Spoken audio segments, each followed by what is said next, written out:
Right. It is time for you to stop your horse curry behavior. Go and support Pace Car Rental. Come on. They sponsor us. You can hire your car. I know you guys have got your Lamborghinis, many Lamborghinis, all in blue. And but sometimes you need to go to your penthouses in Camps Bay, rent a car from Pace Car Rental. Even if you've got Lamborghini money, you can do with a discount. Use the code SONA, get a discount. Now, like I said, we're leading into our review of the past year and looking ahead to the next year with the best commentator in South Africa. I have no question, and that is the one and only Mighty Jamie. Thanks so Jamie, much for having welcome me. back to the State of the Nation. Thanks. And I want to say something. I've looked at those pace car rental deals. They're quite good, yeah? They are quite good. Yeah, I can vouch for them. Yeah, you see, us podcasters stick together. So, Jamie, that's been a hell of a year. We let's have a little look back and a little look ahead. So, the big stories of 2025, in your opinion.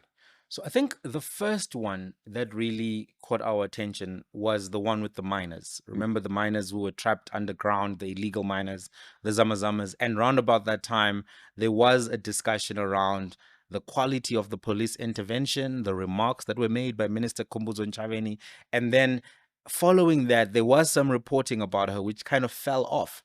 But I thought it was notable because they were allegations that she had approved something when she was a municipal manager in 2009 in Palawabora municipality, and that there was a case that potentially could come out of that at the NPA in Limpopo, but we never ended up seeing anything happening with that. But the interesting side of the mining side of the story was that we had the ringleader of the so-called Zamazamas disappearing from the police truck because they said they had him. He was in the back of the truck. When they got to the police station, he was nowhere to be found. And I still don't know if they found that gentleman. So that's how we started off our 2025 on the local front. But then we moved on to this big VAT debate. If you remember, that's when we saw that there are some fractures in the GNU. That was one of the stories, I think, early on in the year that made us appreciate how fragile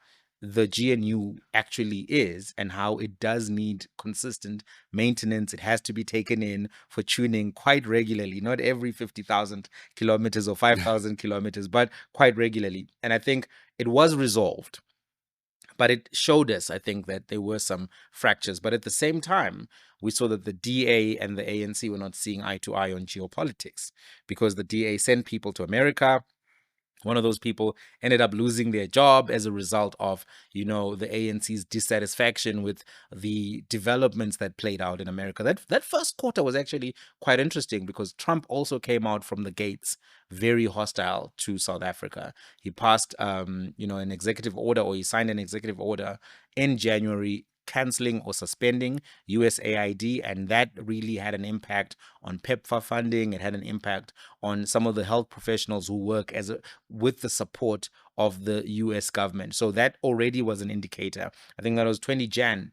Trump signed that. 7th of Feb, he then signed the second executive order, which was canceling all aid to South Africa, declaring Afrikaner refugees as a status group that would then be assisted by the American government, and really showing that the Trump administration was going to be hostile to South Africa. And then if you fast forward, the VAT issue gets resolved. You get this 1% broken down into two parts, all of that.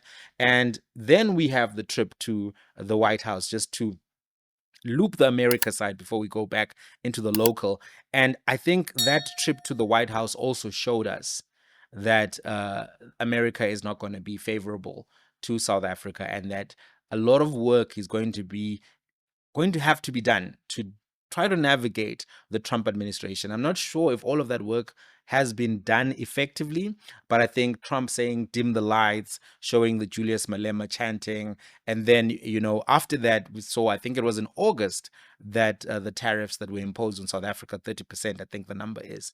And that was a further indication that we're not making much progress between South Africa and US relations. And then you go to the G20 summit, which was a successful summit. Ramaphosa looked strong. He had a lot of support from Europe. But as soon as the baton was handed handed over to America, who didn't attend in terms of the high-level delegates, we saw America then saying no South Africa participation, no Sherpas, no involvement of South Africa in the preliminary G20 meetings. So ending the year, South Africa is not in a great position with the USA. The ambassador, I think, is coming in January. We'll have to see. I think maybe you can get a hold of him and then see what he says on State of the Nation. I'm But scared of him. are you scared of Leo? It's Leo Bozo, right? Yes.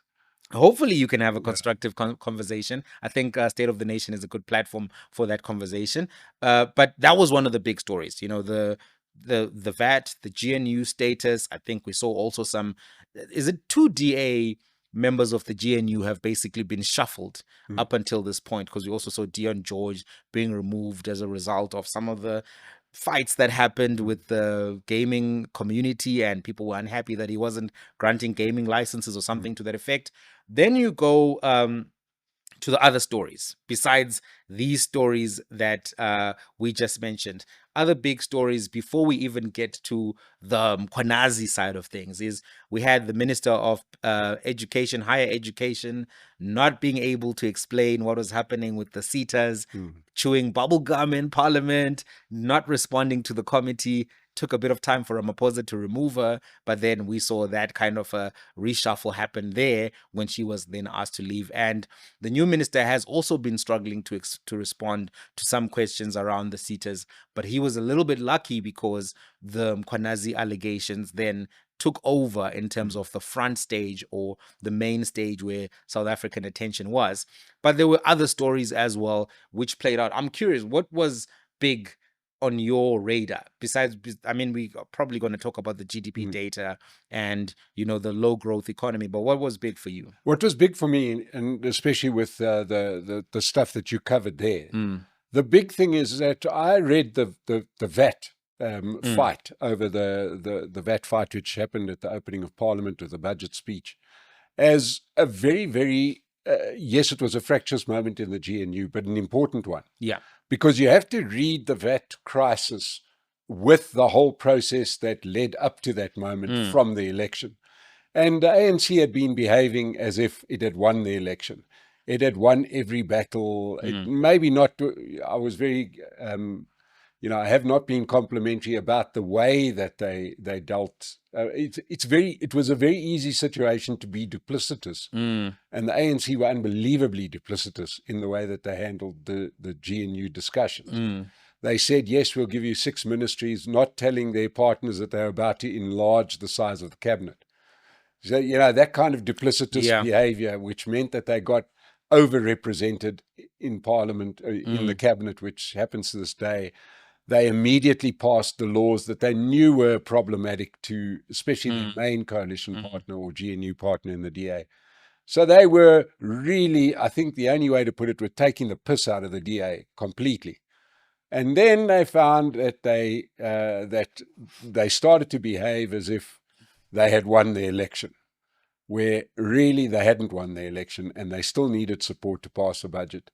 And the fact of the matter is, it was the thing that sticks in my mind was the look on Godongwana's face when he got the message that his budget wasn't going to pass, where he looked like he was going to get sick on stage. I mean, really, some certain people among us, don't go as pale as others, but he was visibly pale and shaking.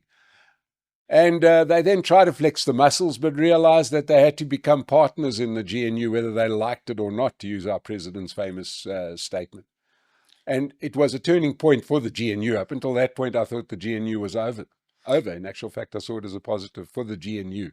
You're right about how the ANC was conducting themselves. I think when they got into the coalition, they tried to assert dominance, to try to juniorize the Democratic Alliance. I mean, they gave them big portfolios, which was a little bit surprising to me. I didn't think they'd give them basic education. I didn't think they'd give them, for instance, communications and digital technologies. I thought those are big ministries. They wouldn't give the Democratic Alliance those ministries, but they did, which is credit to them. But they were really trying to frustrate the Democratic Alliance because firstly, they expand this, GNU from being a mainly DA and ANC thing to include all of these other parties, and some very vocal and antagonistic to the Democratic Alliance. I think the inclusion of the Patriotic Alliance and having Gayton McKenzie there and him being very vocal against the DA was one of those tactics, which was to show the DA that, listen, we are going to be in charge of this coalition and we will get people who will manage and handle you. So I think that was one.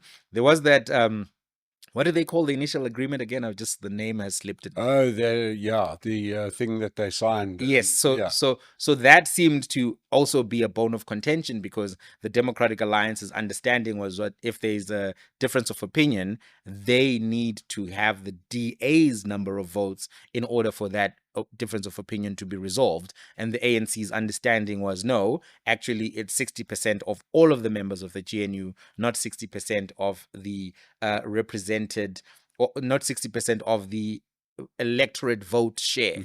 And the DA had a different understanding. They were like, no, it's actually your 40 plus our 20. Then that will reflect if there's a difference of opinion, those two entities have to agree. Reading those terms of reference, or whatever the document was called, it seemed to me that the DA's reading was correct in terms of what was on paper, but the ANC was being fast and loose with what is the actual interpretation of our agreement. And then they got that reminder in the budget negotiations, that, or the VAT, that, listen, actually, you have to take your partners seriously. And you did not win the election. You won a plurality, but you did not win a majority. And that does give you a mandate to an extent, but not a full mandate to do as you please and roll out your policies. But they always knew that they were going to be at about 40, because all of the laws that were signed by President Ramaphosa had already been passed prior to the new administration. So that's what I think frustrated the DA, but they should have seen the writing on the wall with those, because I thought,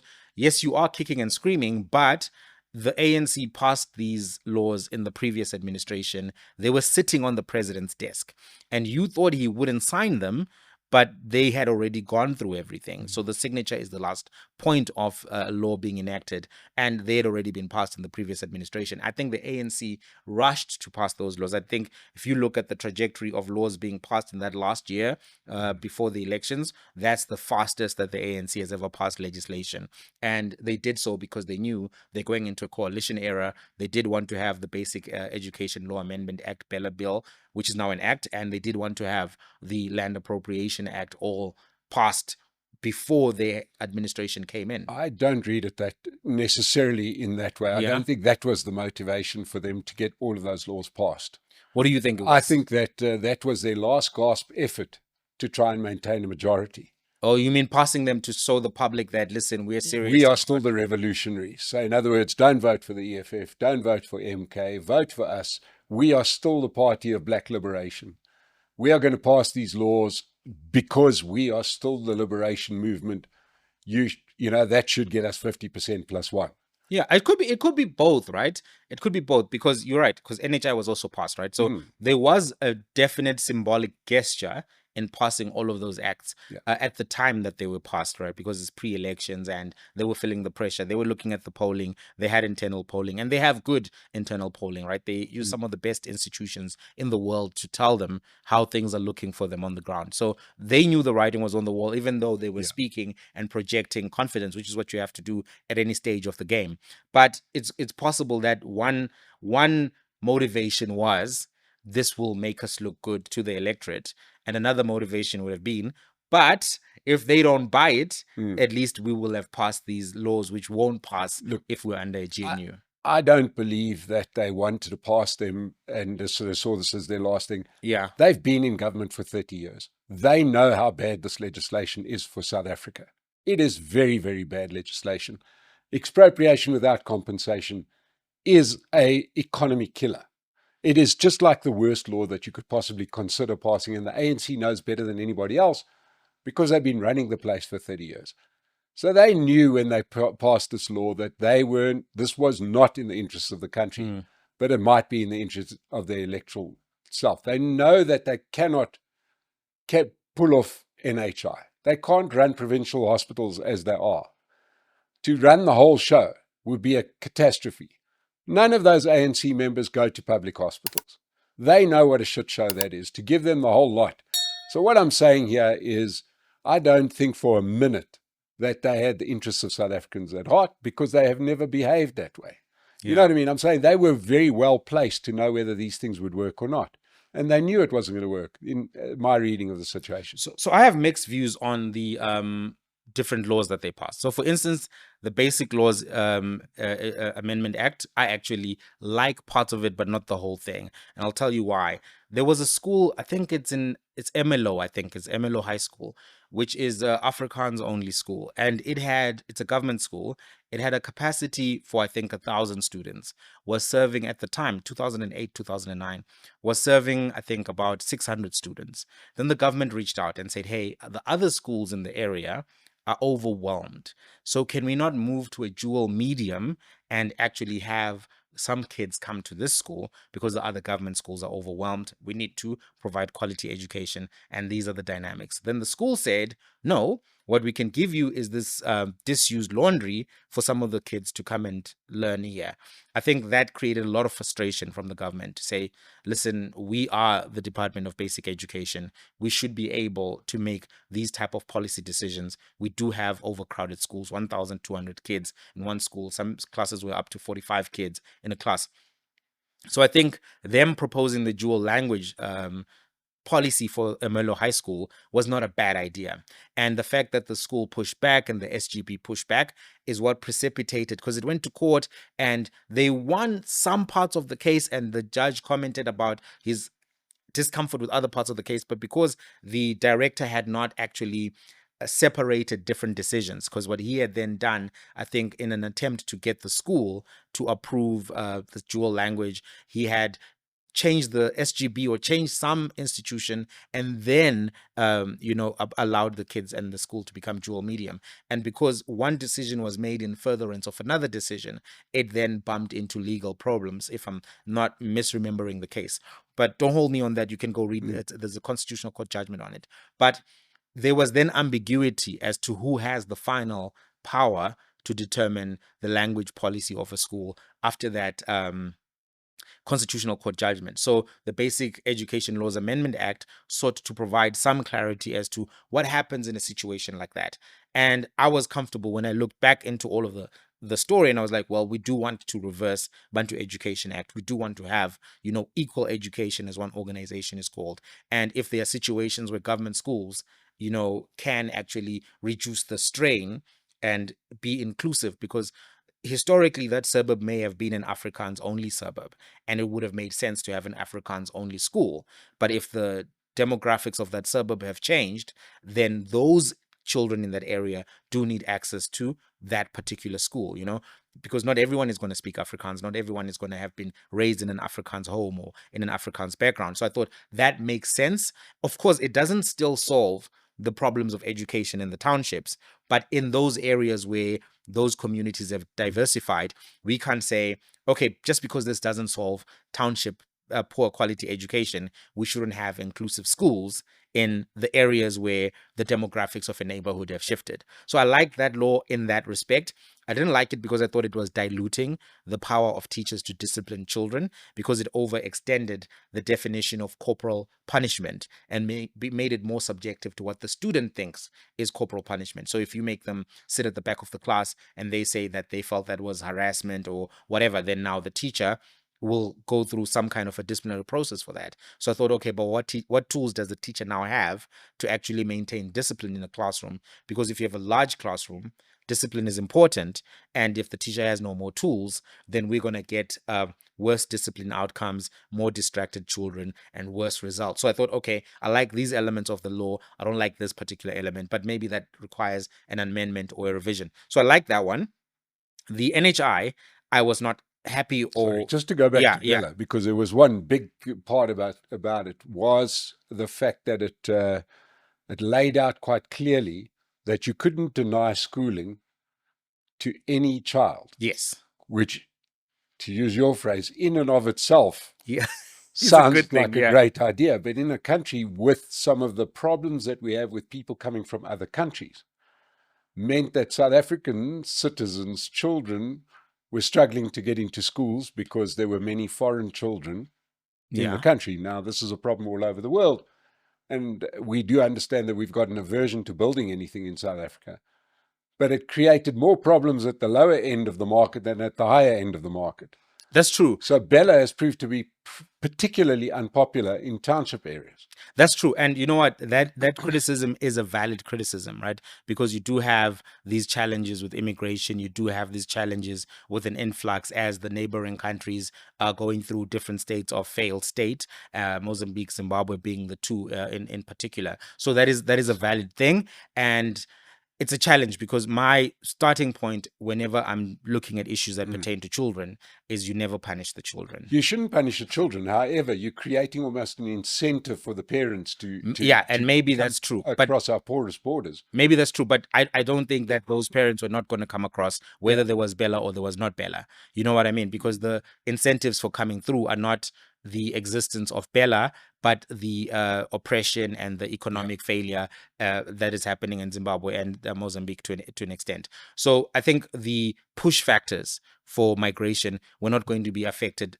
so much by Bella. But at the same time, you do have to be, you have to bring values to certain points of engagement, right? So when it's children, I'm very careful about like punishing them for the sins of the father should never be extended to the child. Some version of Yeah. that thinking.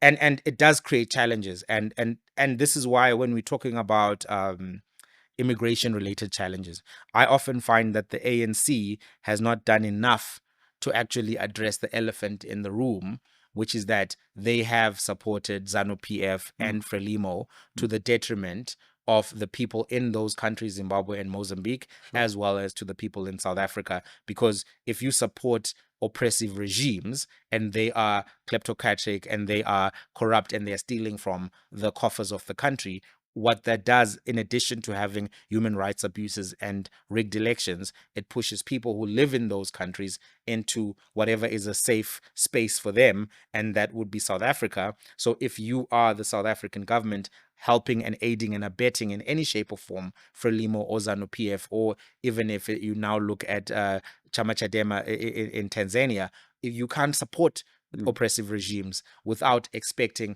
some kind of unintended consequences as a result of that action. And I know, but this works for some of the other acts as well, because, you to use the Ermelo example, it also speaks to the fact that this government has an aversion for development. We haven't created a new town in the new South Africa. We haven't created a new anything. It's always about what was. And we've got a population that's it's about 40% bigger than it was in 1995.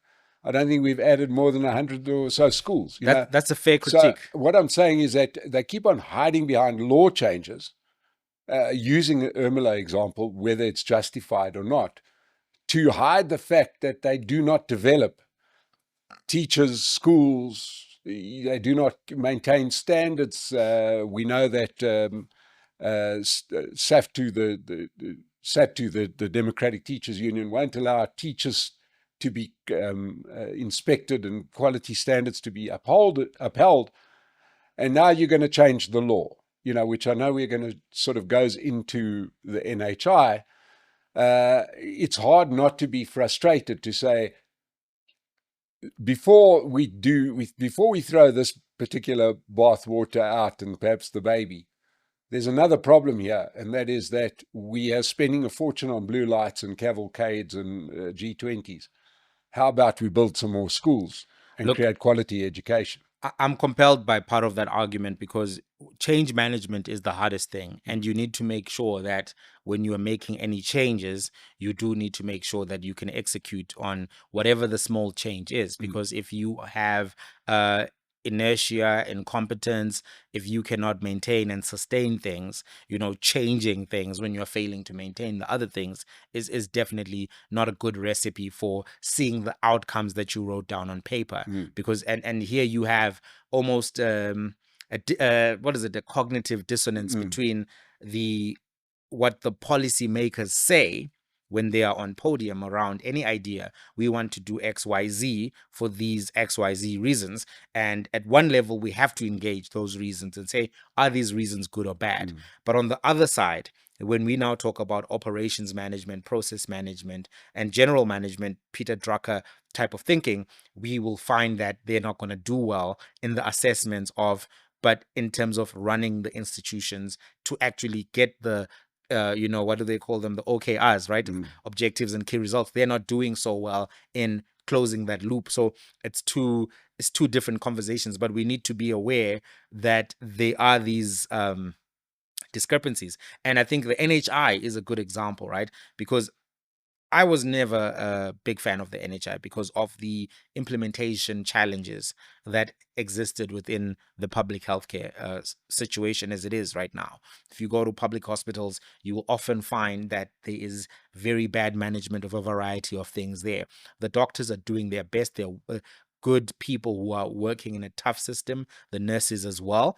And oftentimes you will find that they are, some of the criticisms we have of nurses are not fair because we never really look at how exhausted they are by the time they come to your relative's bed and they're trying to work through as quickly as they can, and sometimes they are brusque and short with you because they have 100 more beds to attend to in a short space of time. The doctor's the same. The hours that nurses and doctors are working in public hospitals are quite heavy, but you'll still find a lot of good people within the nursing fraternity, within the medical fraternity. Maybe I'm biased because I know some people from there when I was still in medical school.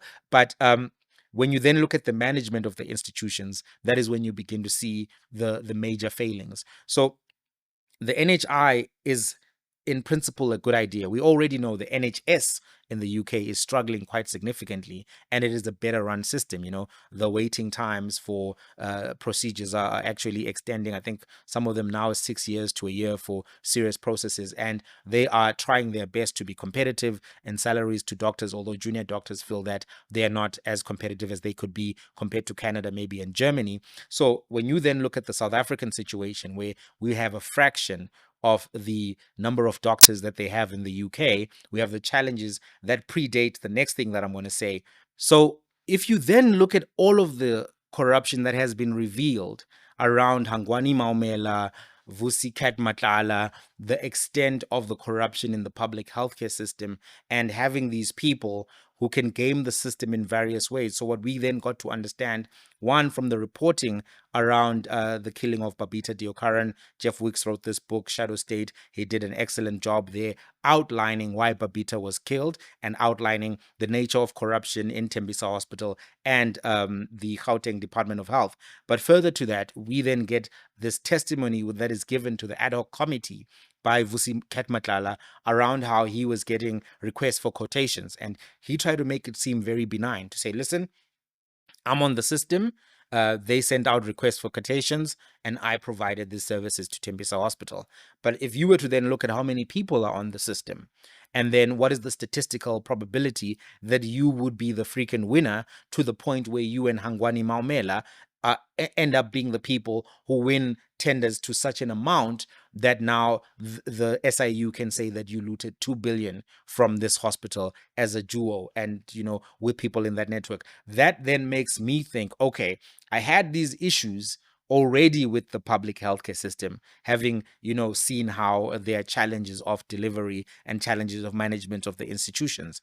But in addition, we now know more about how there has been so much corruption as a result of these hoshkari dons, as they call them, who have been looting the system. Then the question then becomes, if you then have an NHI, all you're going to do is make Vusi Matlala a billionaire and make Hangwani Maumela a multi-billionaire, but not necessarily make sure that there is effective service delivery. And then what that does is simply forces people to go overseas for healthcare, which is something that happens also in the UK, but will probably end up happening much more. And we already see that politicians get their healthcare in failed states overseas. Yeah, I think that what makes no sense is the mechanism of the national health insurance when we already have the National Health Service. South Africa, to me, what we've had historically is a National Health Service. Yes. You've had public hospitals available to everyone. Yes. At a very low rate, and in some cases at zero. Yeah. Because the state can't run it, they want to introduce almost like a government-run medical aid, so that citizens can go to private hospitals because it's almost like an admission that they can't run a health service. Yes, but my big concern was more around the pooling of the money, and then the argument, because that's part of it, right? That we're going to send everybody to everywhere you can go. But then what they had said is that this is a fund.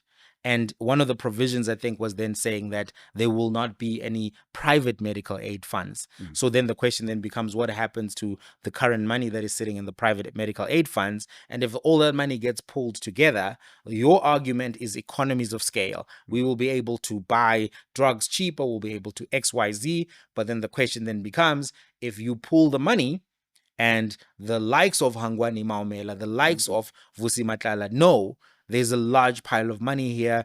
How many more, what is it called, Medicare Tshwane district show up? How many more, what is it called, Alo construction and whatever, this Alu construction and whatever the company is called?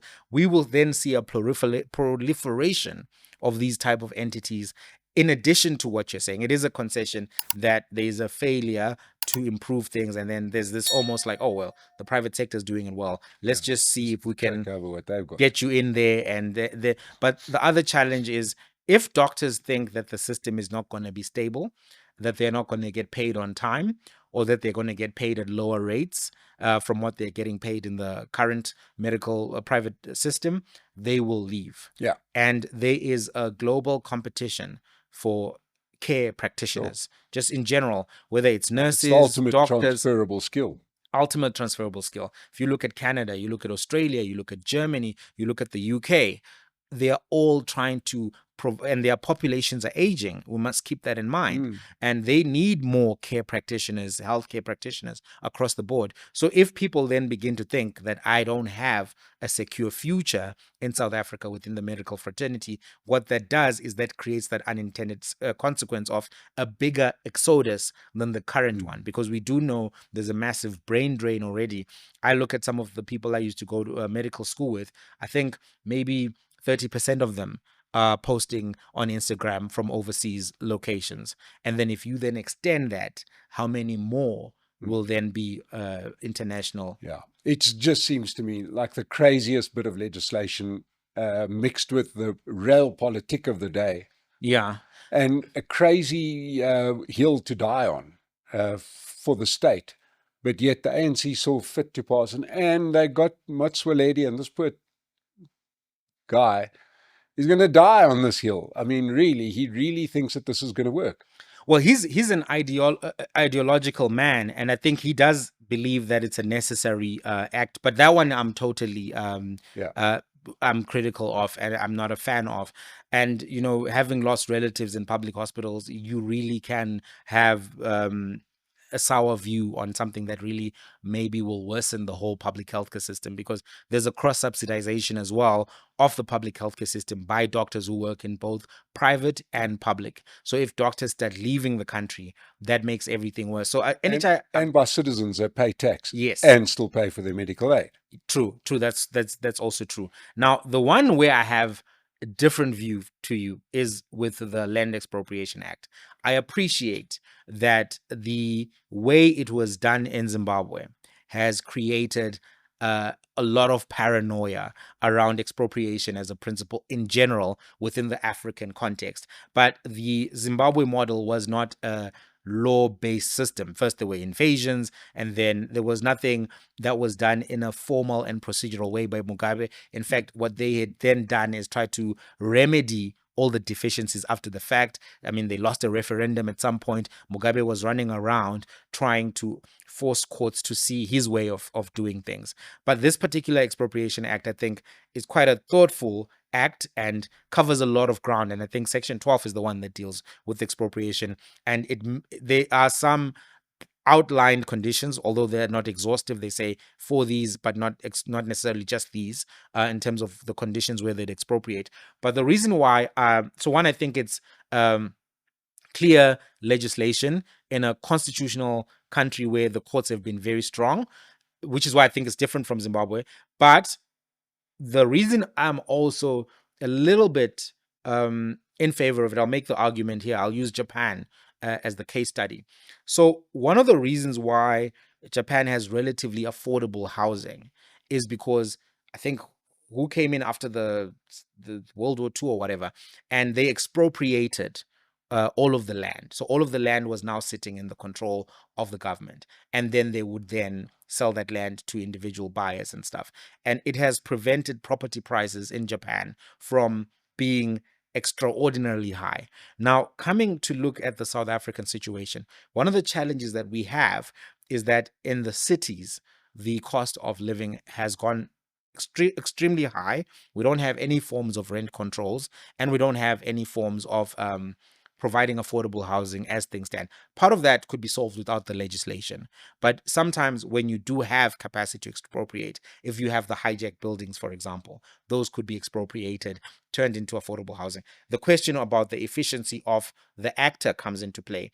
But if we open ourselves to thinking that the ANC is not necessarily always going to run South Africa, what then happens if you have, let's say you support the Democratic Alliance for purposes of argument, and they have those powers? Would they not then be able to provide affordable housing? Or you have another group of people who are actually efficient and management oriented. Will they not then be able to expropriate these properties, which are worth zero right now and are being used in an unlawful way, but could then be rehabilitated, refurbished, gentrified, if you will, but also then used for affordable housing? There are large parts of Johannesburg which basically look derelict when you drive through them, and you're like, this is just a bed of criminality. The state of broken windows is to such an extent that something should be done about buildings of this nature. So I think for people who are private owners of land, in the situation where they are using that land, they can easily prove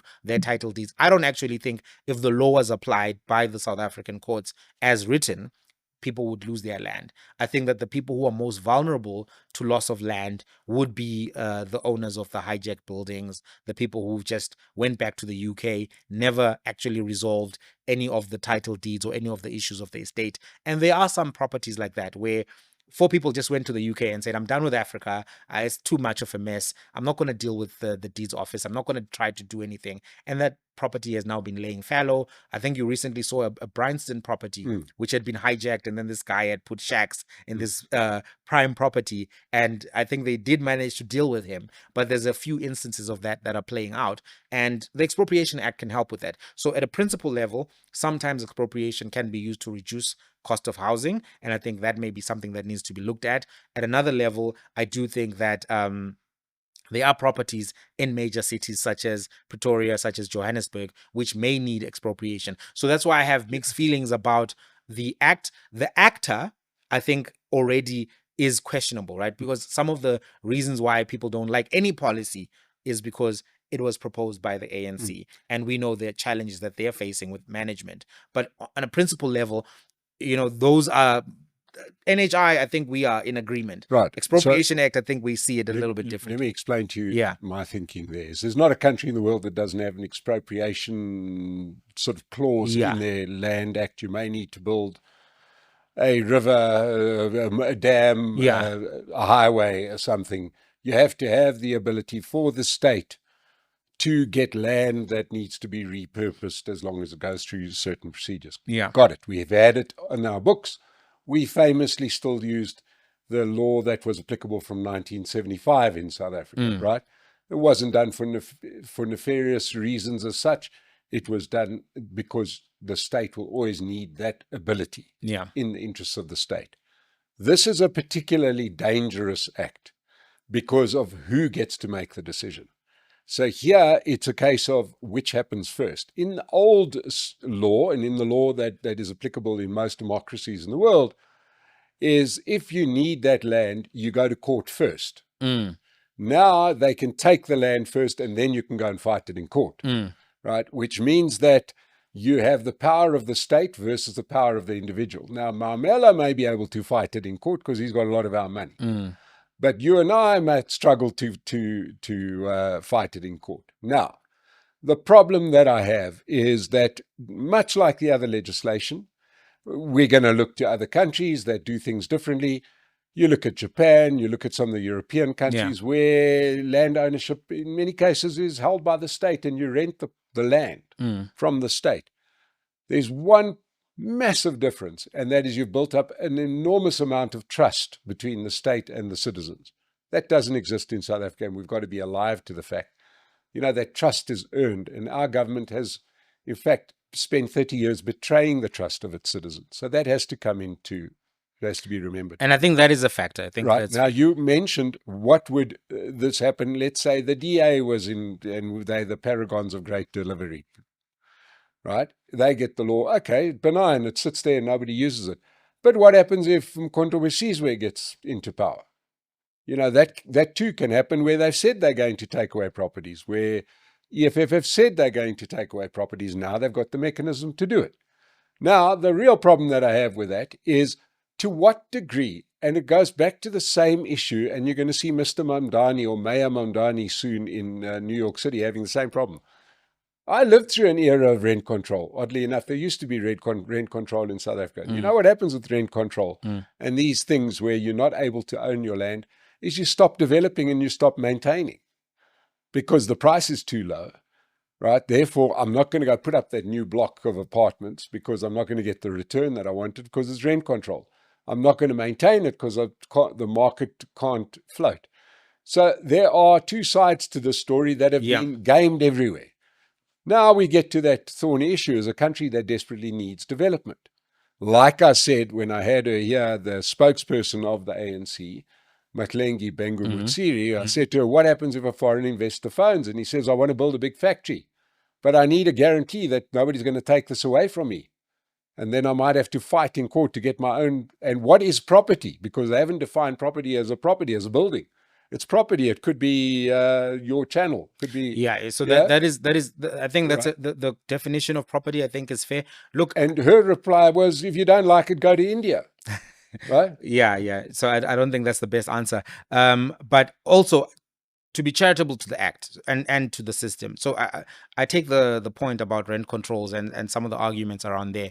And obviously now we are in a pure, it's almost laissez-faire at a point, because if you look at Cape Town, the property prices there are making it such that middle-class families don't have disposable income if they want to live in that area. And it's now an area basically where if you're wealthy and affluent, Cape Town is great, but if you're middle class and aspirant, Cape Town doesn't give you disposable income. So what that does long term is that it contributes to the low growth environment that we're talking about. Because in Cape Town, but then those people should go to another area where they can.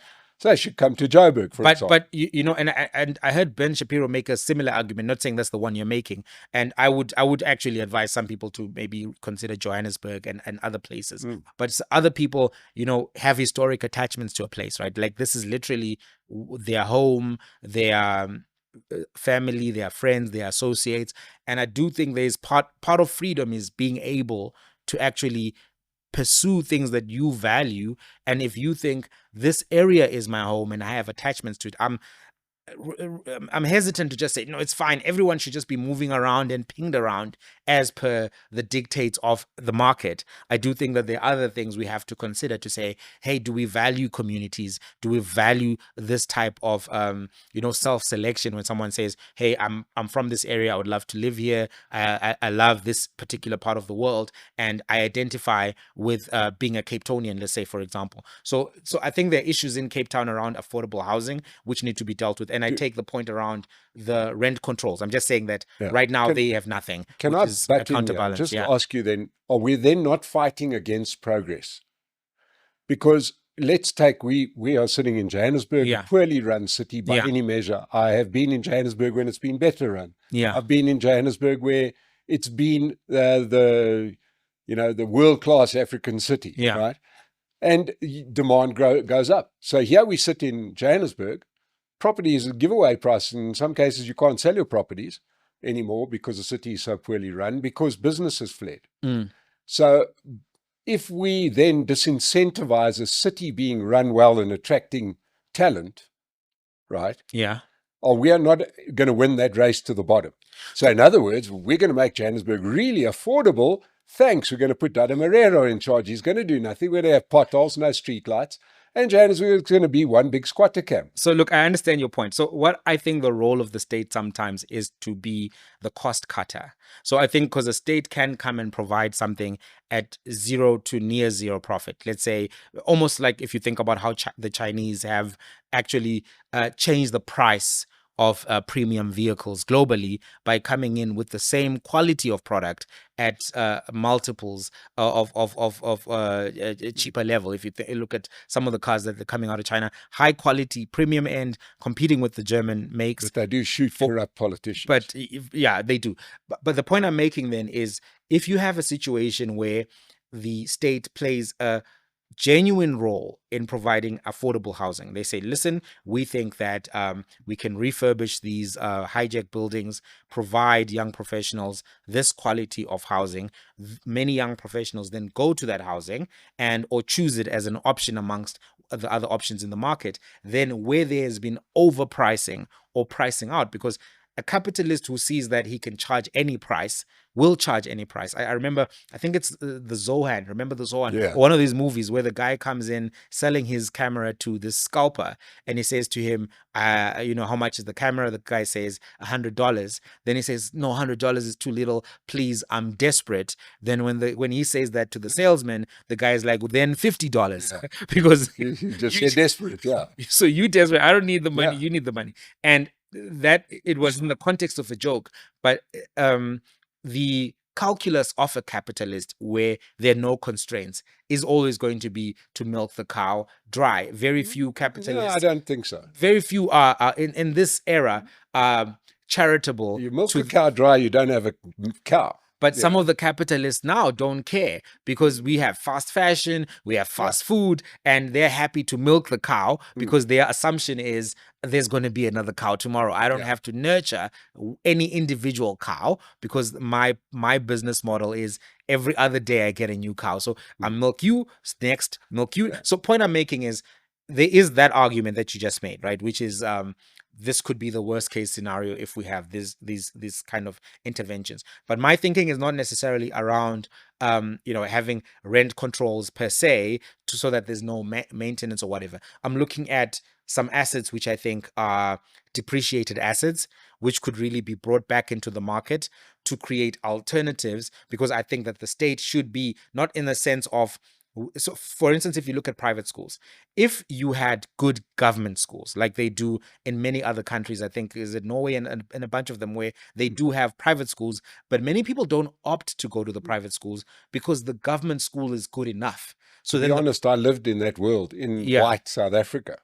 And that's a possibility, right? So if you have good government schools, the private schools that are overcharging simply because the market, the state is failing, all of a sudden they now have to innovate, and they have to now also be price conscious. So what that then does is it actually makes education more affordable, and then all of the families have more disposable income for other things that we need to grow the economy.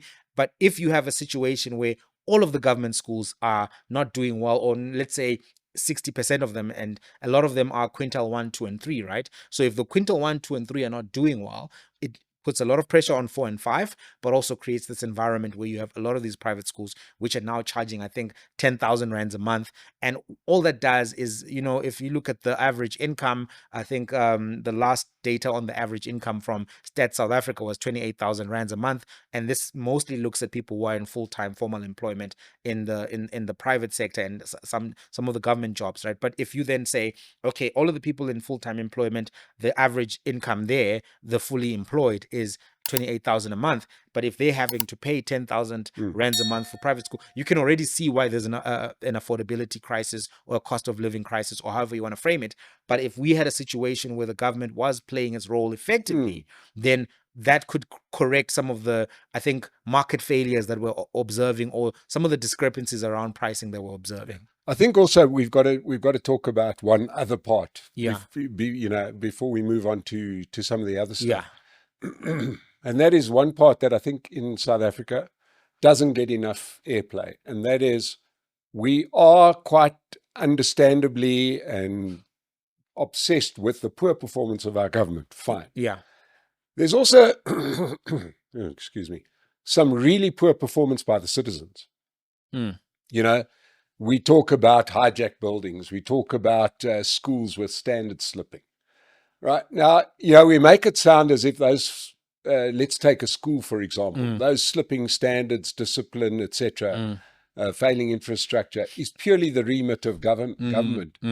Where is the responsibility of parents to ensure that children are there, disciplined, on time, respectful of of the environment that they find itself?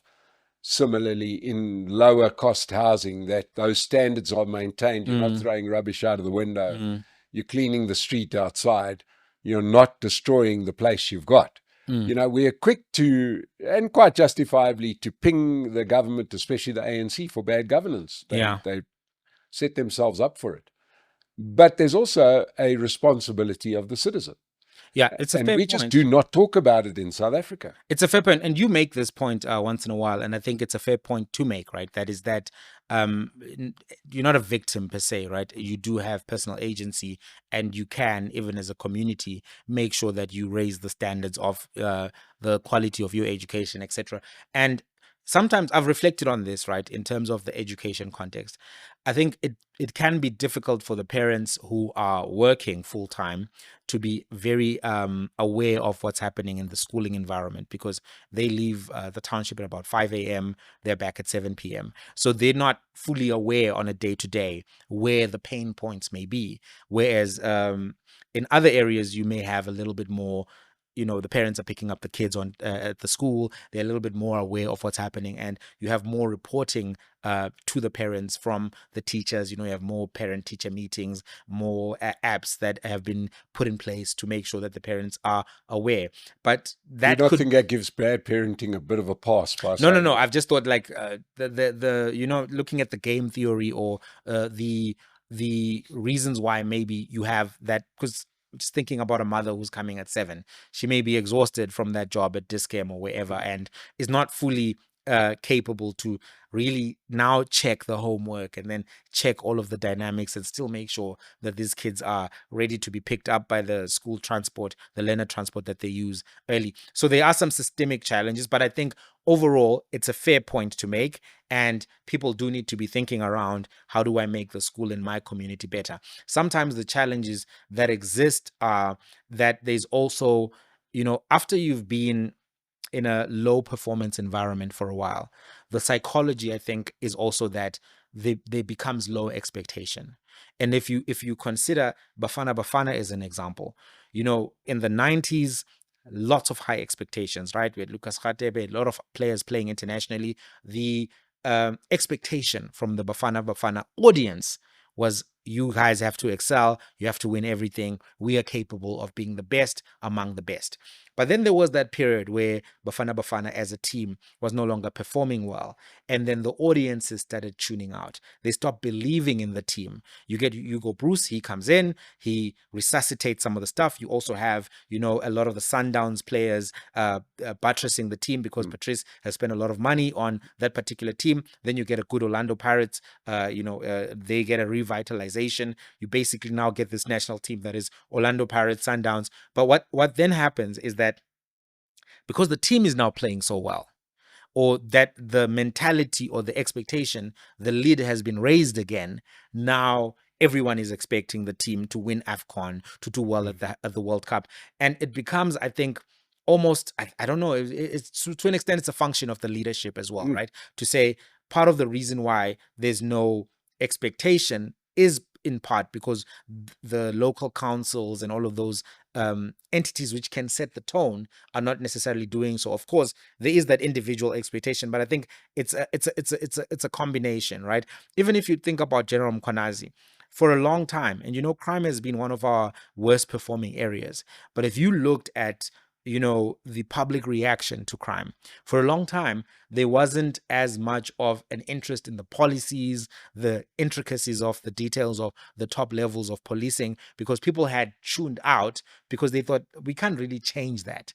Mkhwanazi comes in and he is bold. And because of his boldness, many people feel that, okay, something can be done to fix policing. Something can be done to fix crime. All of a sudden, the expectation changes, and people now almost care to see whether or not the police can be revitalized, resuscitated, and shifted. So it's a balancing act, and I'm not sure how you what is it, square the circle or whatever, but you are right that there is personal agency, same as health and fitness, Yeah. right? There are massive systemic issues with health and fitness in terms of, in South Africa, high levels of obesity, high levels of diabetes, and individuals can, at an individual level, change the system. But at a city level, if you look at the design of London, you look at the design of European cities, they incentivize walking, because you don't have to drive as much around there. So it's a mix, because on the one end, do you just say, oh, you guys are obese, just work out? Or do you also then look at the systemic design and say, okay, why is everyone in Europe so slim? Yeah. It's because everyone's walking 10Ks every day, Yeah. because the city's designed to cultivate the 10K walk. Yeah, and one of my favorite quotes, and you won't believe who this comes from. It comes from George W. Bush, of all Okay. people. Please don't judge me for that. But it is the soft bigotry of low expectations, right? Which is endemic in South Africa. We've created the soft bigotry of low expectations amongst the citizens, where we're saying, we don't expect you to do better because you have to work hard or you don't live in a big house. So therefore, don't perform well because we don't expect you to do well. And really what it is bigotry. It's like saying to that poor person, you don't have to care about your child because you're poor. Why shouldn't they? They should care more. But they do. They do. I think a lot of them not do. showing it. Look, it's a trick. I'm the guy here to be harsh. You're the guy to be harsh. It's no. But so what I was going to say is, communities do their best, and sometimes the system is overwhelmed, and sometimes when they do try to respond, it does end up being a worse outcome. For instance, with the vigilante justice, right? Because communities will be like, we've had enough of these 10 boys, we are going to beat them up. And then in so doing, they may overreach. And then obviously, because it's unlawful as well, they end up also now being foul of the law. So you will find that there are multiple interventions in the communities to try to help and to fix the schools and to help the kids. But at the same time, it's this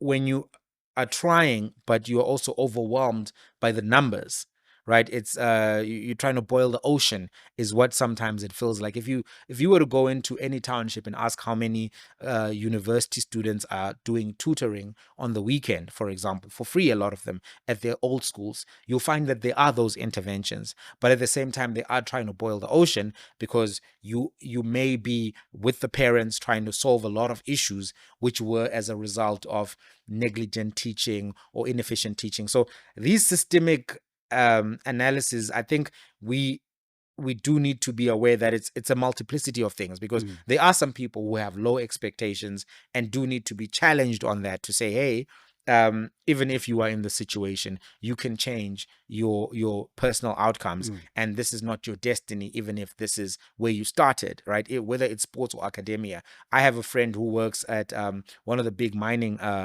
companies. He's now in the C-suite, so to speak, and he lived in a squatter camp. And he was advanced. He was struggling throughout that whole process. He did not go the Vusi Matlala route, because he says, I had a tough childhood, so this is why I'm doing these things, because this happened to my mom, this happened to my community. He chooses to steal from hospitals. My friend was in a squatter camp, raised by a single mom. He's an engineer and now is working in management. So you do have choice as an individual. But at the same time, because it is a system that we're talking about, we then have to also identify that, hey, at a systemic level, we do have these issues with the teachers. We do have these other. So I think it's not either or. It's just, if we're going to try to fix the system, we have to then, at the same time that we encourage the mothers to say, listen, regardless of what's happening in the classroom, try to do this when you get home from work. But at the same time, we have to say, but what is happening in the classroom? Because we can't have a maths teacher who's not delivering the basic learning in time. And at the same time, we can't have a counselor who's not actually trying to make sure that this school has everything that it needs to succeed. And at the same time, we have to have an SGB that is making sure that this school has every So when you don't have good leadership, some of the things fall through the cracks, because you do need somebody who can actually come and diagnose the issue in that community and say, this is a school that serves 1,200 kids. What is wrong here? And when you don't have that leadership, then we don't get to then know in that community what is the issue. Is it the parents? Is it the teachers? Is it the kids themselves? It becomes hard. Well, you know, we were talking earlier before we started about watching a lot of YouTube because this is the time of the year. Yeah. So now I'm going to surprise you and say we're going to record part 2, and you don't now you Let's get to watch, do now it. you get to watch one YouTube video less. But I watched an interesting video. Lee Kuan Yew, the man responsible for the turnaround in Singapore, talking about the biggest challenge he had in taking Singapore from being one of the poorest countries at the time of independence to what it's become. And he said the hardest part was to get his third world citizens to become first world people. And it was a struggle that in many ways he had to deal more harshly with his citizens than he had to do at any time of the development of Singapore, was to get those people to not think like third world people, to get them out of squatter camps. They had a massive squatter camp problems, and into the apartments that the state had built, and to maintain them. He said it was an ongoing challenge, and I think we should start that challenge in South Africa. Jamie, it's been fantastic. We're going to come back and talk about the commissions, and perhaps if we even get a chance, we'll look ahead at 2026. But to everybody that joined us today, Jamie, thank you so much for part 1. Remember, Pace Car Rental, enough said. Subscribe to Mighty Jamie TV and subscribe to The State of the Nation. We'll see you in part 2. Thank you very much for joining us. Do you mind? Yeah, no, let's go. Okay.